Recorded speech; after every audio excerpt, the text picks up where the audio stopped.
আপনি পুলিশের সাথে যুক্ত আছেন? না স্যার।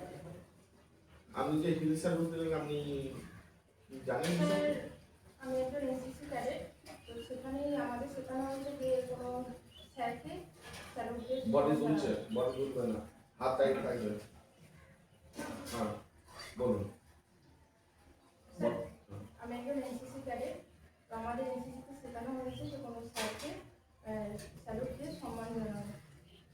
আচ্ছা, আপনি এনসিসি করেছেন তাই তো? আচ্ছা, আপনার নাম বলুন।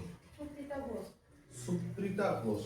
আচ্ছা, সুপ্রিতা কথাটির অর্থ কিছু আছে? হ্যাঁ স্যার। বলুন। সুপ্রিতা অর্থ যিনি আনন্দ এবং সুখ নিয়ে আসেন। যিনি আনন্দ এবং সুখ নিয়ে আসেন, তাই তো? নামের খুব সুন্দর মানে। তুমি কারোর জীবনে, তোমার বাবা মার জীবনে তুমি আনন্দ এখনো পর্যন্ত নিয়ে আসতে পেরেছো কোনো বিষয় নিয়ে? আনন্দ স্যার বলতে এই যে আমি পড়াশোনা করছি, এটি এখন অনেক বাবা মা খুশি, তো আমি যদি আবার চাকরিটা পাই হয়তো আরো খুশি হবেন, গর্ব করবেন। গর্ব করবেন। আচ্ছা সুপ্রিতা, আপনি চন্দননগরের সেন্টার, আপনি আমাদের কাছে ইন্টারভিউ কিভাবে দিতে এলেন এই চন্দননগরে? বলুন,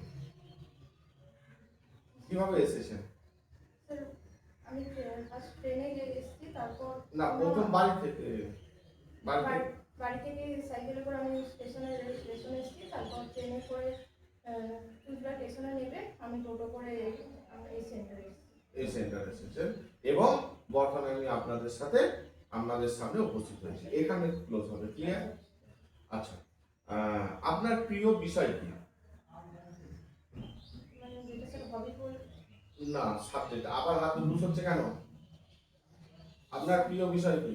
ইতিহাস।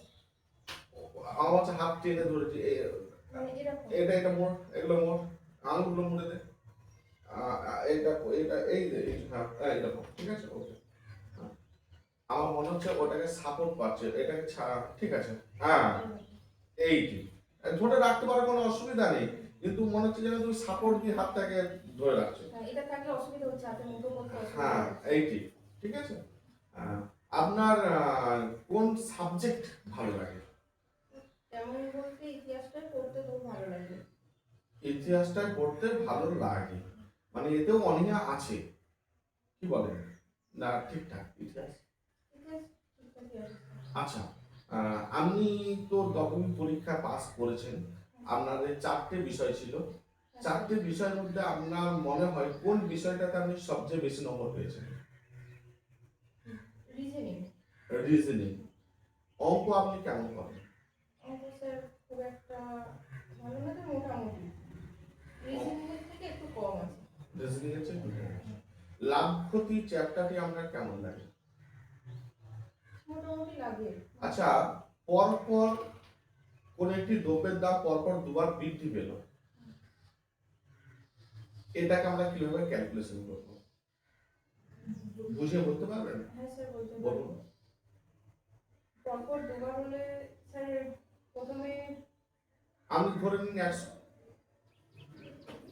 আপনি ধরুন একটি দ্রব্যের দাম 100 টাকা ছিল, তারপর 2% বৃদ্ধি হলে ওটা দুবার 102 হচ্ছে, 100 ছিল, না না, প্রথমবার বৃদ্ধি হলে 102, দ্বিতীয়বার বৃদ্ধি হলে আবার 102। আমি তো অন্যভাবে আমি বলতে চাইছি, ধরুন একটি দ্রব্যের দাম বর্তমান 100 টাকা, দ্রব্যটি 10% এবং 10% হারে পরপর দুবার বৃদ্ধি পেল, কত ক্রয় মূল্য হবে? 21% লাভ হবে। কিভাবে ক্যালকুলেশন করবেন? স্যার আমি 10% কে প্রথমে ভাঙলাম, তো 10% পেলাম, 10% থেকে। আচ্ছা ঠিক আছে। আচ্ছা, আপনি বলুন কনস্টেবলের প্রধান কাজ কি? স্যার কনস্টেবলের প্রধান কাজ তেমন আমার জানা নেই। কনস্টেবলের প্রধান কাজ যদি আপনাকে জিজ্ঞাসা করে, আপনাকে এটা বলতে হবে যে প্রধান কাজগুলোর মধ্যে প্রথম হলো আইন শৃঙ্খলা রক্ষা করা, টহলদারি করা, ভিড় নিয়ন্ত্রণ করা, আসামিকে পাহারা দেওয়া, তদন্তে সহায়তা করা। ক্লিয়ার? আচ্ছা, আপনি বলুন সিআইডি নাম শুনেছেন? সিআইডি পুরো কথাটির অর্থ কি?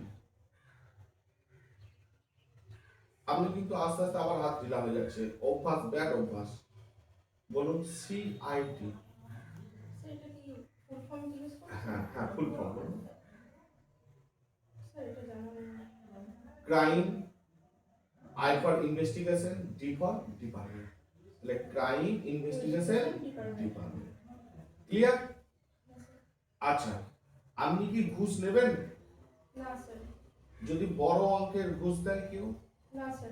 ছোট অপরাধ করছে বড় ঘুষ দিতে চাইছে, আপনি নেবেন না? না স্যার।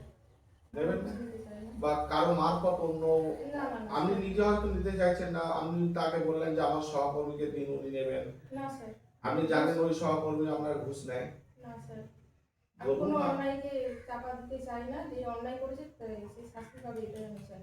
কোনো ঘুষ নিয়ে আমি তাকে শাস্তি করতে চাই না। আচ্ছা, ধরুন বিষয়টা এমন হলো, আপনার পরিচিত একজন খারাপ কাজ করে ফেলেছে, আপনাকে সে চেনে, তো সরাসরি আপনাকে বললো যে এই ব্যাপারটা নিতে। আপনি এবার জানেন আপনার এক সহকর্মী কিন্তু এই দুর্নীতি কাজ করে, আপনি সাপোজ জানেন, তো ওই ব্যক্তিটাকে আপনি সরাসরি আমি না ঘুষ নিয়ে ওই ব্যক্তিটাকে আপনি দেখিয়ে দেবেন যে উনি ঘুষ নেন, ওর কাছে না যান? স্যার, কখনোই আমি এটা করবো না। করবেন না, তাই তো? আচ্ছা, ঠিক আছে, আপনি আসতে পারেন।